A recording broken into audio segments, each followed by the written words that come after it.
You're listening to Answers for the Family with Alan Cardoza, right here on LA Talk Radio. Welcome to another edition of Answers for the Family. I'm your host, Alan Cardoza, and for those of you that have been listening and sending in questions and comments, thank you so much. And what I'd like to do is acknowledge a couple of you by reading them. One reads, "What a great show with meaningful topics that focus on improving people's lives. I'm so glad I found this show." Another one reads, "Answers for the Family truly does facilitate having the answers. Thank you." Well, first of all, you're welcome, and thank you so much. And please continue to help spread the word that every Monday from 11 a.m. to noon Pacific time, this show will bring on special guests that can inspire, educate, and in some cases entertain, while bringing answers and options to making our lives happier, healthier, and more successful. Now, you can all do me a big favor. Please forward one of our shows to your social media group or to someone that you know that can benefit from a particular show. And I can guarantee you everybody knows somebody that can benefit from this show. Now, Answers for the Family will continue to address a variety of issues such as family crisis intervention, building self-esteem, dealing with addictions, and so much more. And we'll introduce you to talented authors and new innovations in the areas of health, security, and sometimes fun for you and your family. Now, our topic today is also the title of our guest's new book, When Food is Comfort. So stay with us as our guest explains how we can move beyond compulsive behaviors and preoccupation with eating and weight. We can eliminate the idea of dieting from our life forever and experience a fuller and more satisfying life. And that's no pun intended.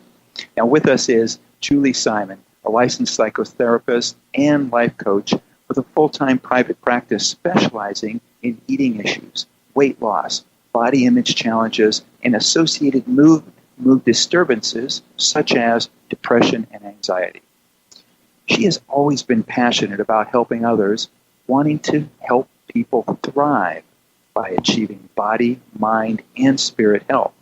She has spent the last 2.5 decades doing just that. Now, Julie's professional experience with and her personal journey through childhood trauma, weight challenges, and body and brain chemistry imbalances led to the creation of the 12-week emotional eating recovery coaching program. Now, the program, which runs many times per year, and it's been doing so for 20 plus years, offers clients an alternative to dieting by addressing the mind, body, and spirit issues underlying overeating. Now, in addition to the 12-week program, she offers seminars and workshops throughout the year at various venues on several topics related to overeating, as well as ongoing weekly groups for women who eat for emotional comfort. Julie, welcome back to Answers for the Family. Thank you so much. It's great to be back with you. Well, the time has flown by because I was thinking about it, and it seems like it wasn't very long ago, but now as we look at it, I think it's closer to maybe 3 years ago. So I know that we're talking about something very similar in regards to the topic, but I have a feeling that some things have changed. But before we get into all of that, for those people that didn't hear the show before, tell us about how you came to be doing this work and what inspired you to write books about it. Well, the reason I came to do this work is that I myself struggled for so many years with overeating, gaining weight, went on every diet known to womankind. And throughout all those years, I always had this intuitive sense that we were not meant to count calories, carbohydrate, and fat grams, weigh and measure our food, or weigh and measure our bodies. I knew that eating had to be more intuitive. Our ancestors didn't do all that. Animals in the wild don't do all that. So I was kind of on a quest for many years in my own life to figure out the pieces, all the pieces of the overeating puzzle. And once I had put a lot of those pieces together for myself, I knew that I wanted to help others do that.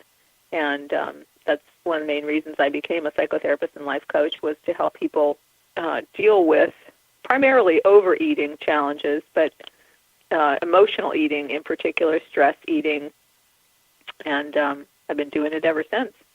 Well, then the first question, I think, along that line is, how does one know if they're an emotional eater? Well, I think that's a great, it's a great question, and I usually like to go over some examples of what it might look like if you're an emotional eater, because then people can really get a feel for what it looks like.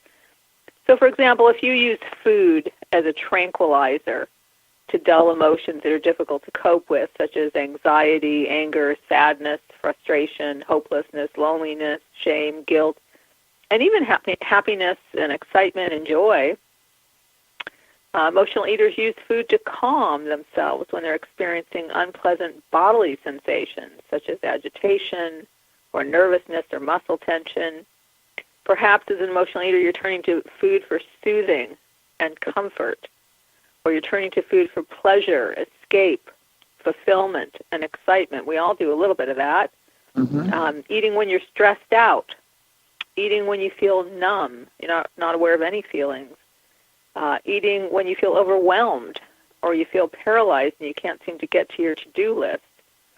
Many people turn to food to silence negative, critical, self-defeating thoughts to quiet their mind. Many people eat to distract themselves from low motivation states like boredom, lethargy, or apathy. We can eat to procrastinate. You may be eating because your life is lacking purpose, meaning, passion, and inspiration, and you may be trying to fill up an inner emptiness with food. So there's an example. I have an emotional eating checklist in the book. There's an example of some of the things on that list that might help you identify whether you're an emotional eater or not. Well, and along those lines, can you share a little bit about the difference between when the body is sending a hunger signal and the body is sending a craving signal? Well, in fact, all of that can be very confusing for people. Right. Our bodies are incredibly wise, and they actually send us hunger signals. Hormones get stimulated when we need to, take in calories, and we'll get signals like a rumbling tummy or an empty feeling or lightheaded. We also have cravings, like you said. So, you may open up the refrigerator and notice that the nectarines look good, but the fish doesn't, or, you're really craving carbohydrate and the rice and potatoes look good, but not the fruit. Cravings, our bodies are so wise, they give us cravings, and they also give us fullness signals when it's time to stop eating. And if we pay attention to all the signals, with love and care and curiosity, we can really begin to learn how to regulate all of that. But then sometimes we're going to notice that, of course, we feel like we're having cravings for things that aren't so healthy for our bodies, for sugar, for lots of processed food, maybe caffeine, maybe nicotine. Maybe we're having addictive cravings. And that's a sign that something's out of balance. We do have normal cravings, of course, but we can have kind of compulsive cravings. Sign that something's out of balance, and then we need to begin digging a little bit further and understanding, for example, why are we having so many sugar cravings? And in fact, is it cravings that are leading us to select those foods, or is it more emotional hunger? And oftentimes emotional hunger can feel like physical hunger. So it can be a little confusing. Now, you just mentioned self-regulation, and I know in your book you talk about mastering the skill of self-regulation. Could you explain what your definition of self-regulation means in this context? Yeah, well, one of the most common causes of overeating and weight gain is difficulty regulating our emotions, our moods, our thoughts, our disruptive impulses, which sometimes feel like cravings, as we just said, and our behaviors. And so self-regulation is a very important skill. And in order for us to master the skill, the upstairs logical and soothing part of our brain must be well connected or properly wired with the downstairs emotional brain. And so if someone typically finds themselves regularly turning to external sources such as food or alcohol for comfort, they may actually be under the influence of that emotional part of the brain. The wiring of the brain, the way the brain got wired when you were young, is contributing to a higher level of emotional reactivity, and that's part of what's probably contributing to cravings and grabbing substances. Well, and again, and that's something that I know you also talk about in part one of the book, on how the chronic stressful interactions or neglect at an early age can wire your brain and your nervous system, as you're saying, like for high arousal. And we know that makes it more difficult for us to soothe or comfort ourselves. I'm a firm believer that we can rewire our brains. So can you share one of your techniques that works best and where people in this context can rewire their brain? Yeah, and before I do, I just wanted to say that, what's so wonderful is that recent advances in brain science have uncovered the crucial role that our early social and emotional environment plays in the development of imbalanced eating patterns. And when we don't receive consistent and sufficient emotional nurturance during our early years, that's when our brain and nervous system are getting wired, and they become wired, like I said before, for high arousal. So it makes it more difficult for us to soothe and comfort ourselves, and it leaves us at greater risk for seeking comfort from external sources. So this second book is all about teaching a mindfulness practice that I teach in my 12-week program called inner nurturing. And so even if you didn't get the kind of nurturing you needed, and this is never about bashing parents because, parenting is the hardest job in the world, and your parents or caregivers may have been very, very loving, but sometimes if they were missing particular skills, you may not have had consistent or sufficient enough nurturance for your brain to get wired properly. So this is a 7-skill mindfulness practice that will help you to rewire those connections, because instead of external attunement, we need something called attunement to wire our brains properly, someone really tuning into our emotional states. In this book, you'll learn internal attunement. You'll learn how to do that for yourself. And one of the first skills is called Pop the Hood. And it really is just going inside and identifying what you're feeling, identifying your emotions, and learning to identify your bodily sensations. Sometimes it's easier to start with those if you don't know exactly what you're feeling. And, we learn how to identify and track emotion and stay present to it. And that's a mindfulness practice, and it's a very important part of rewiring the brain. Now, one of our guests had described what I thought was great as far as a great visual, which is to think of the brain as a snow-covered mountain, and that as you're skiing down it, you're making grooves in it. And as you continue to make these grooves, a lot of people will stay in the same groove for a long time. And said that what we need to do is to go in and to make new paths. We have a tendency to get stuck in that path. How long do you think it takes to be able to go in, if you have a situation to where we've gotten into this habit, of overeating or habit of soothing through food, to put a new groove in, or to set up a new path, a new comfort level that makes us want to no longer go the route that we used to go for that type of soothing?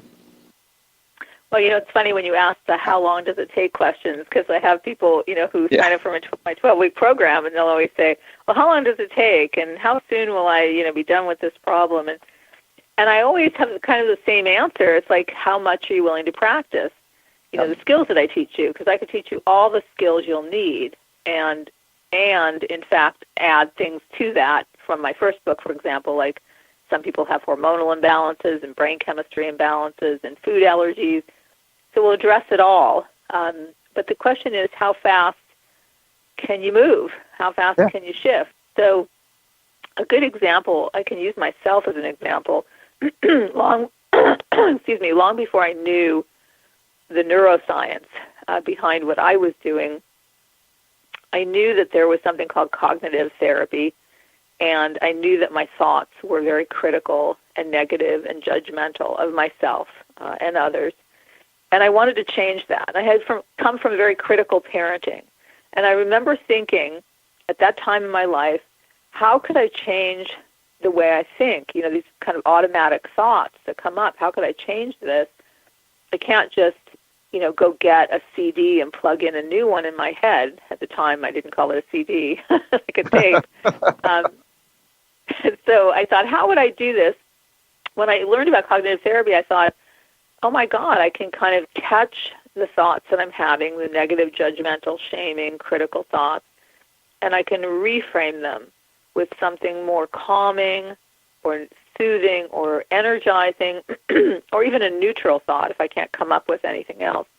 And I committed to doing this, catching and reframing a minimum of 2 thoughts a day for 1 solid year. And the result was like mind-blowing. I felt like a new person. And in the process, and this is where I began to explore this idea of an inner nurturing voice. In the process, I was also building an inner nurturing voice. I was building a voice that was kind and loving and supportive. I hadn't come from that kind of parenting.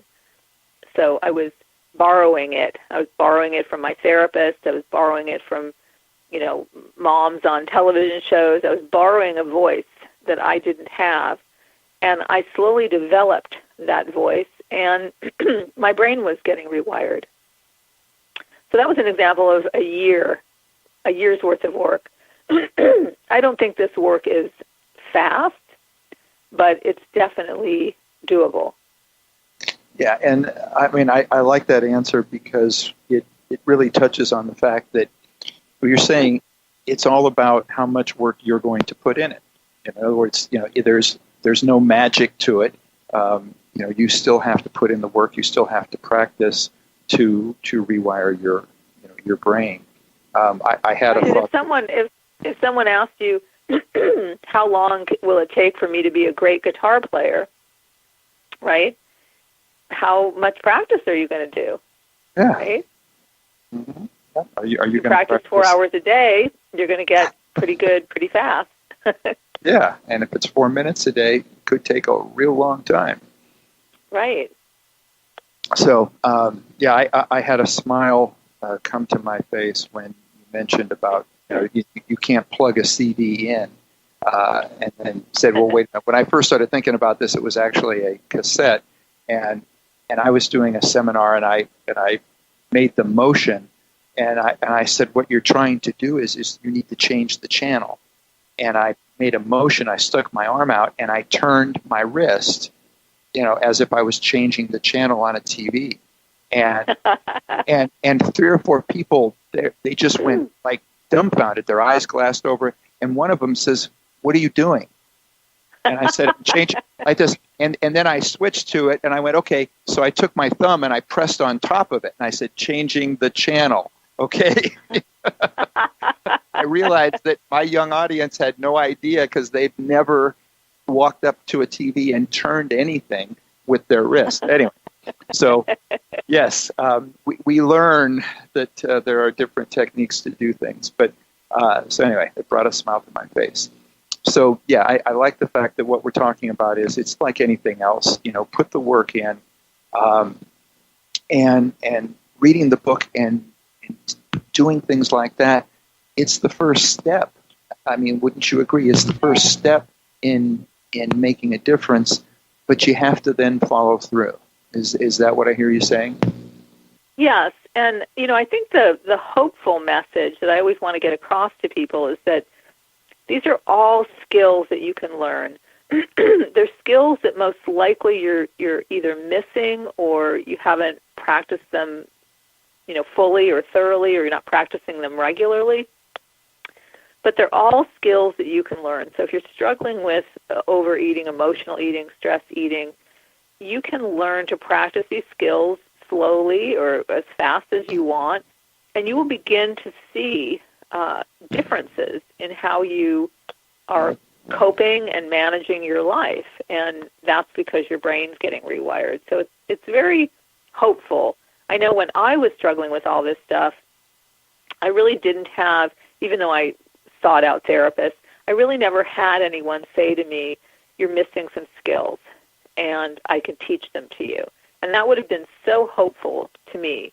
I was kind of finding them and discovering them, on my own. But it would have been so hopeful to me if someone said, here's how you do it, just like if we use our guitar playing example again. Sure. Here's what you do, and you go through these steps, and then over time, even though it'll feel clunky when you have to place your fingers on the frets and the strumming feels clunky, at some point it's going to flow, and it's going to feel really natural. And that's how inner nurturing is. It's clunky at first, and you kind of don't feel like sitting down and, writing down what you're feeling and identifying what your needs are and bringing in that inner nurturing voice. But as you practice it, you start to find that it's bearing fruit and that you're actually feeling better in your life.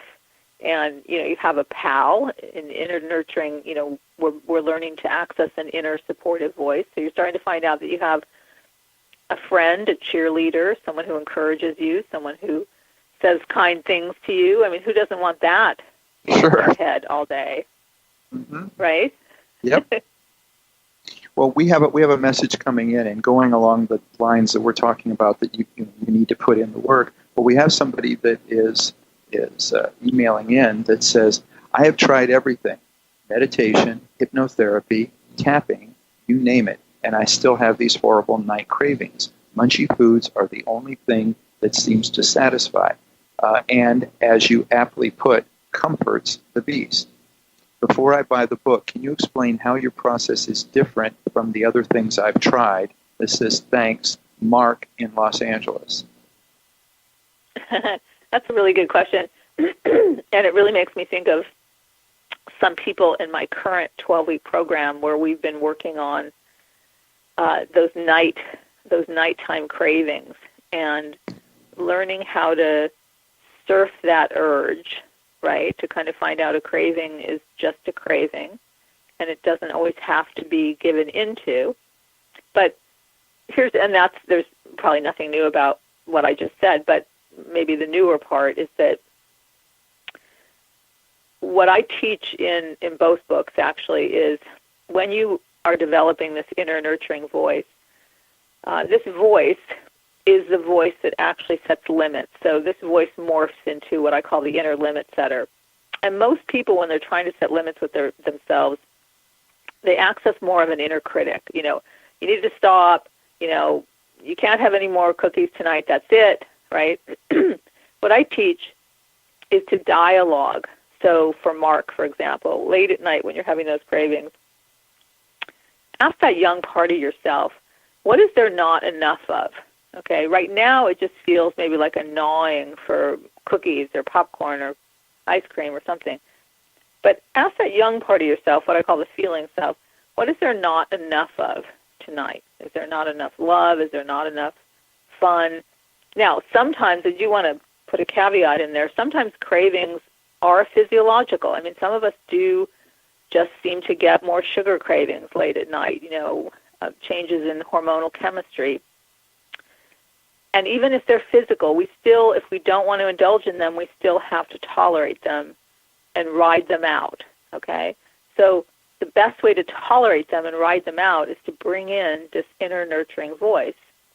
So the voice says, I see, Mark, that you want to have another dish of ice cream, but we need to stop. We already had one dish. So that young part of you, Mark, says, no, I'm not done. Now I want cookies. I really want cookies. So the inner limit setter says, well, we're not going to have cookies, but I'm here with you. I love you. I care about you. And I want to find out, what is there not enough of? What are you really needing tonight? Okay? If it's just a physiological craving, we have to kind of learn how to surf that urge and go do something else, go to bed. I know this is nothing new, this part.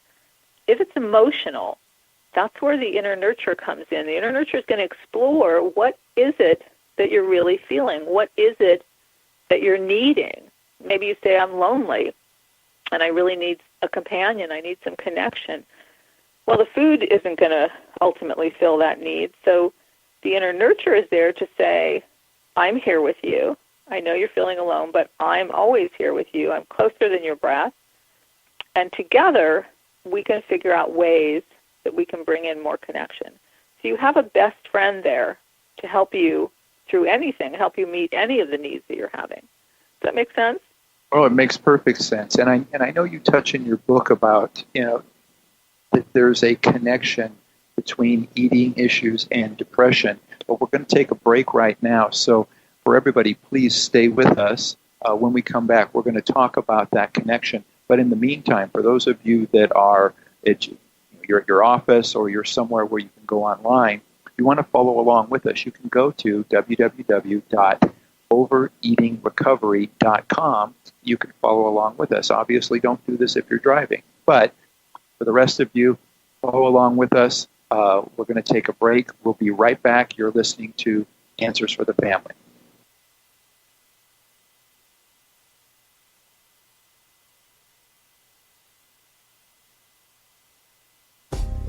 Founded over 30 years ago to meet the needs of families in crisis, West Shield has continually focused on resolving issues that negatively impact families and businesses. Our signature therapeutic transportation service helps to ensure that adolescents in crisis are safely transported to specialized schools, programs, and treatment centers with unsurpassed experience and success. We are supported by our full-service licensed investigation agency that has legally, professionally, and compassionately located hundreds of runaways and teens. We are experienced and qualified to help, offering solutions which may include referrals to our international network of top professionals in the fields of educational consulting, psychology, psychiatry, and investigations. Simply put, West Shield Adolescent Services and West Shield Investigations are the best solutions when your family is facing a personal crisis. Call 1-800-899-8585, 24 hours a day, 7 days a week. That's 1-800-899-8585, or visit our website at westshield.com. Thank you. And we're back. This is Alan Cardoza. You're listening to Answers for the Family. And with us is Julie M. Simon. And we are talking about her new book, When Food is Comfort.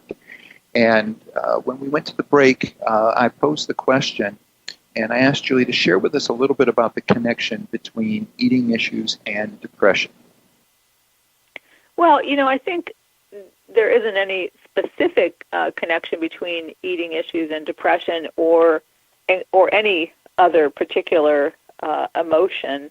But I think that, probably what you're getting at is, again, that issue of if we didn't have sufficient or consistent, nurturance when we were young, we may find, that we're having lower moods more often. It could be low-level depression, like what we call dysthymia, or it could even be major depression. And many emotional eaters eat because of low moods, because they're feeling depressed, because they're feeling unmotivated, because their lives aren't feeling fulfilled. And again, what we're going to be wanting to learn to do is to nurture ourselves. We need to learn those skills as to how we can handle depression, even anxiety. I mean, many emotional eaters who come to me struggle with one or both, depression and anxiety. And often the depression is because there isn't that nourishing voice inside, comforting them, soothing them, encouraging them, providing hope. And often for those that struggle with anxiety, again, there isn't that voice that's providing security, that's saying, you're safe here with me. We're going to be okay. We'll always be okay. Because the reality is, for all of us in bodies, right, out in the world, there is no ultimate sense of security. Any minute a terrorist, can enter a department store or, so we need to have or we could be on a plane and it's, getting bumpy and we're afraid it's going to crash, or it could be an earthquake. There's so much in life that's challenging for all of us to deal with. And even our mothers or caregivers or our partners may not be there when something's happening. So we all need to develop a voice inside that can always comfort us, always soothe us if we're down, always lift us up, always give us hope or help us move towards finding hope, calm us, soothe us, calm our anxiety, right? So no matter what emotional challenges we're struggling with, ultimately we need to have that voice. Now, and I know that you've talked a lot about the inner voice that we're talking about, but I think also there is trying to put supportive people around us, more nurturing people around us, and some emotional leaders really have difficulty attracting nurturing people into their lives. And I know you mentioned in part 3 in your book, you cover there were six sabotaging interpersonal behavior patterns that emerge that emotional eaters engage in. And what are those sabotaging things, and what are some of the empowering strategies that can transform those behaviors? Can you share a few of those with us? Yes, and first let me say that, many emotional eaters, when they've learned the skills of inner nurturing, so just real briefly, because we didn't cover what those skills were, learning how to identify where your emotions are, learning how to validate your emotions and bodily sensations, learning how to validate those emotions and bodily sensations, bringing in that inner nurturing voice, developing that inner nurturing voice, learning how to identify your needs, catching and reframing those self-defeating thoughts. So those are some of the skills that we work on in terms of inner nurturing. And many emotional eaters, when they learn these 7 skills in the book, they come back and they say, "Oh my God, I wish I had people in my life that knew how to nurture me. Now that I'm learning how to nurture myself, I wish I had those kind of people." And often we need to look at some of the patterns that emotional eaters have developed over time that have actually sabotaged their success at calling in, if you will, other nurturing people. So, for example, patterns of attracting emotionally unavailable people, perhaps people like their caregivers. Maybe their caregivers were emotionally unavailable. So they have a pattern of gravitating towards emotionally unavailable people. And one of the strategies I teach for dealing with that is to learn to practice gravitating towards the warmth. So even if someone isn't going to be your next best friend, gravitate towards someone who's warm, friendly, emotionally available. Learn how to feel what that energy feels like of those kind of people. Another pattern, sabotaging pattern that many emotional eaters engage in is people-pleasing. Constantly trying to please other people. Empowering strategy for that I teach is learning how to practice self-assertion instead of just automatically people-pleasing, to learn how to check in with yourself and see what your needs are in a particular situation. Another sabotaging pattern is caregiving, doing too much caregiving, and those can seem similar, but they're different, people-pleasing and caregiving. So that's a few patterns that emotional eaters engage in that actually keep them from attracting in more nourishing others. Now, what are the differences? Because you're right, those two did sound very similar when we're talking about caregivers, because I think we're in an industry of caregivers, and many of the people out here, that are our listeners, are caregivers. And so share with us a little bit about the differences between just people-pleasing versus maybe becoming an over-caregiver. Right. It's a kind of a simple difference. Like when you're people-pleasing, it relates to the way you see yourself and the way you see others. So when you're people-pleasing, you see yourself as more small and needy, and you see others as more strong. And so you're constantly kind of pleasing the strong others. Even if they're not strong, you're projecting that onto them. In caregiving, you tend to see yourself as strong and others as needy. So maybe you kind of rescue a lot of people with broken wings. You rescue a lot of broken birds. So caregiving, you see yourself as strong and other people as needing rescuing or needing caretaking. And people-pleasing, you see yourself as small, yourself as needing that, and so you're pleasing the strong others. Make sense? Yeah, it makes perfect sense. And in fact, actually, that was an excellent description. And as I think many of us fall into that category, that spells it out pretty good. Now, I know that also I think it's in part 3 in your book, When Food is Comfort, you discuss how to nurture our relationships, and you talk about 4 habits that highly empathic people, that it's something that they must learn to practice. So share with us a couple of these habits that would be beneficial to all of us. Yes, well, again, I wrote about these habits because I had people who have taken my program who have said, I'm feeling so guilty because I'm learning inner nurturing, and I'm realizing that I don't think I've been particularly nurturing to those closest to me. And I can't just practice the 7 skills of inner nurturing on them. That's not going to work. I can do those skills with myself. But how would I nurture those closest to me? So I wrote about 4 habits that people who are highly empathic and nurturing practice.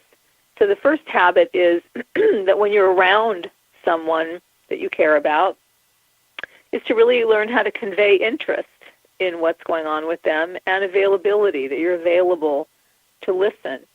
The second habit is when you do listen is to do something called reflective listening, and I really go into that in the book, that reflective listening is something I cover in the 7 skills as well, is that we don't want to always be offering solutions to people. We generally want to help people access what they're feeling and identify their emotions, their sensations, get clear on their own needs. So even when we're actively listening and we're reflectively listening, we don't jump in, we don't interrupt, we don't keep directing the conversation or trying to problem solve. We just allow someone the time and the space to express whatever they want to express and share with us whatever they want to share. And most people are actually not the greatest listeners. If you go out in your world, you'll notice that people give advice pretty quick. People jump to problem solving very fast and don't really give the other person, the benefit of the doubt that they're going to come to their own ideas and their own solutions if you give them the space, to process it. So that's what reflective listening is all about. The third habit is asking how you can help. Sometimes you can be of help to someone. Sometimes just being a good ear is of help. Get clear on how you can help rather than kind of forcing help on someone. And the fourth habit is to clarify your own boundaries, because sometimes, people will come to me and say, gee, my sister Sue is very needy, and, I'd like to nurture her. I'd like to learn how to nurture her, but I feel like she's an empty well, and she'll suck me in and suck me dry. And so I say, well, that's really more about you clarifying your boundaries, learning how to perhaps say, Sue, I really want to hear about what's going on for you, but I only have 20 minutes. And really enforcing that boundary. So we work on boundaries as well, which is a really important issue for everyone, but especially for emotional eaters. Yeah, I'm now, as you're saying that, I'm thinking, okay, sign me up. So which actually brings me to the, where can emotional leaders and professionals who work with, or those that work with emotional leaders, or anyone that really wants to learn these skills? Because as I'm hearing you speak, these skills aren't just for emotional eating. These are skills that I think that we can all benefit from. So where can some of us go to learn more about this? They can for sure go to my website, which is overeatingrecovery.com. And I have lots of blog articles there, and they can download 2 free chapters from both of my books if they want to get started reading. And in the first book, we really cover a lot more. The first book is very broad, and then in the second book, we go even more specifically. You don't have to have read the first book to read the second book.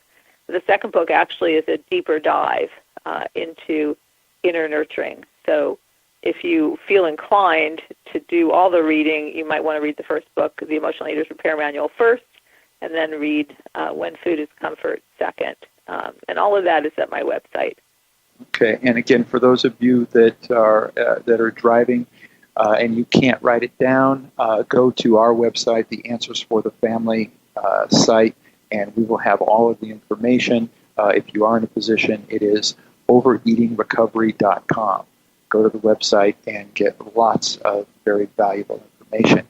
We have another listener question or comment here that says, I love the title of your book, as it is so relevant in my life and that of so many of my friends. We were just discussing at a recent dinner how we grab for the nearest candy bar or other sweets when we're upset.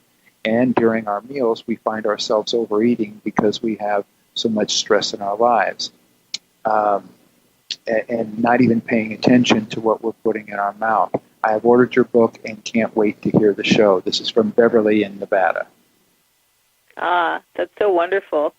And, one thing I would say to Beverly is that, food is the grand soother. I mean, there's no doubt about it. We all know exactly which foods will quiet the storm in our brain or calm down the dysregulation that's going on in our body. We all know the foods, we all know the drinks, or maybe the smokes. We know what will do it. And so it's not your fault. I mean, you've actually been incredibly resourceful in finding external sources of comfort, right? That's what it is. And so what this book is all about is saying, okay, if doing that, turning to external sources, isn't working for you anymore, because we all do a certain amount of emotional eating, and there's no problem with that, a little bit here and there. But if it's not working for you anymore, you're really doing it too much of the time, then you really need to learn how to offer yourself the internal support and comfort that you're craving. And even at the most stressful points in time, I'm a walking, breathing example of recovery. I mean, I've been through all of what I take all my clients through, and in the most stressful times, I can turn inward and get what I'm looking for, and that's what everyone wants to be able to do. Now, when we first came on, you mentioned a little bit about some of the differences in regards to the new technologies and things, that there's a lot of new information out there. So I think for many people, if you've read books in the past, think about the fact that there is a lot of things that are now different, and one of them that I've become aware of fairly recently is the whole fat versus carbs situation, to where I think we're now learning that there are good fats that provide energy, and things that are actually very good for us, good for our brain, and there was a time in which all of these quote low-fat processed foods were coming in that were saying that natural fats are bad for you. Share a little bit about that for some of the people that maybe haven't run into that piece of information yet.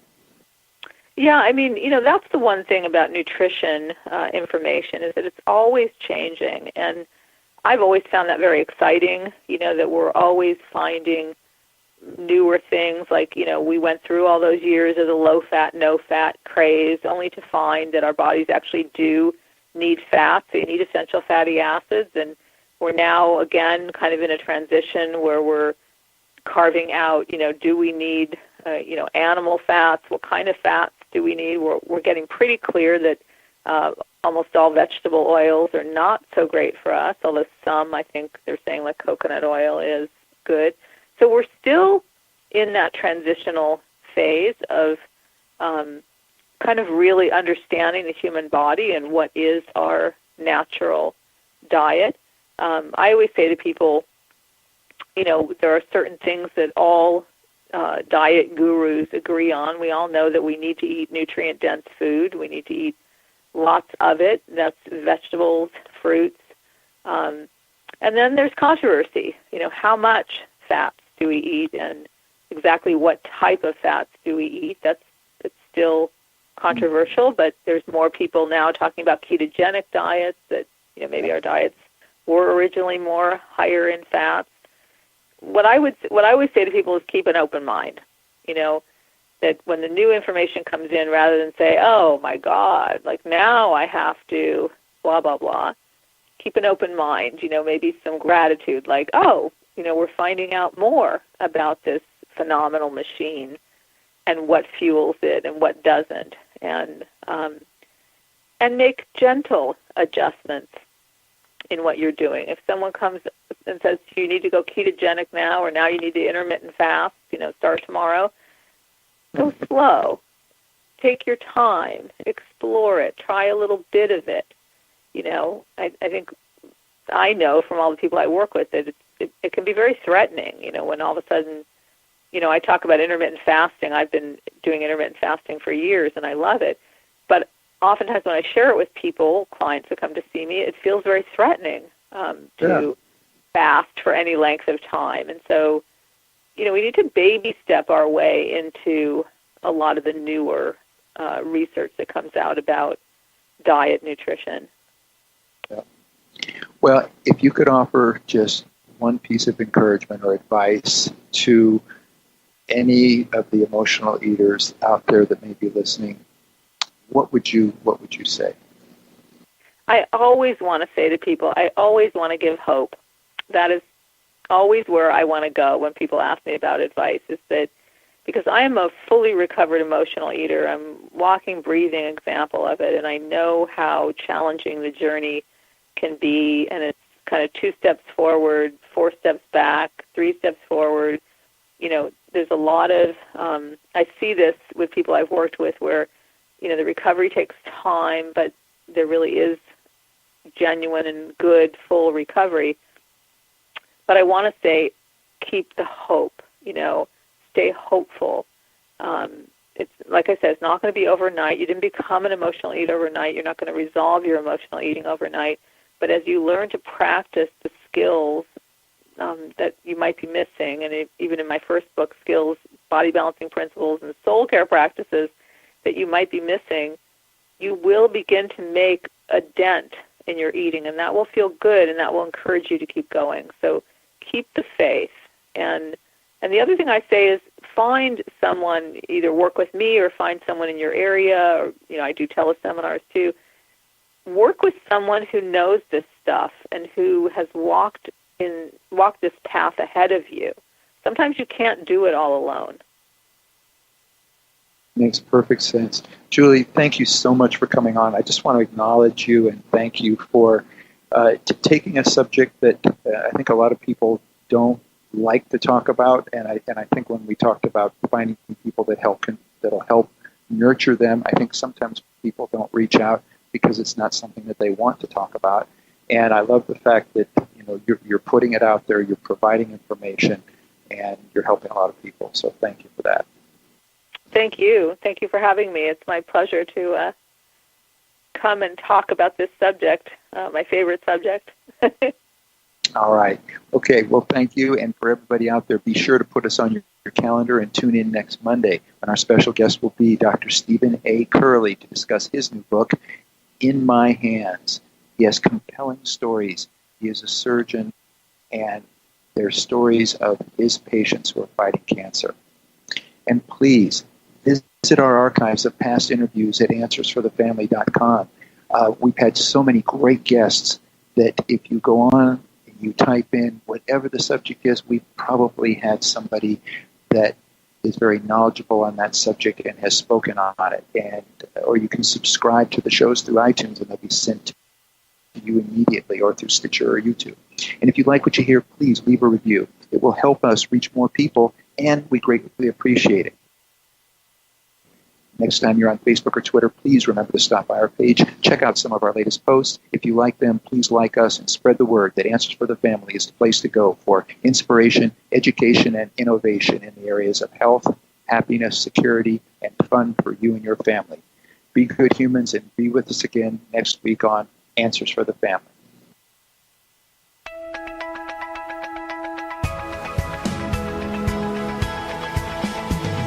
You're listening to Answers for the Family with Alan Cardoza, right here on LA Talk Radio.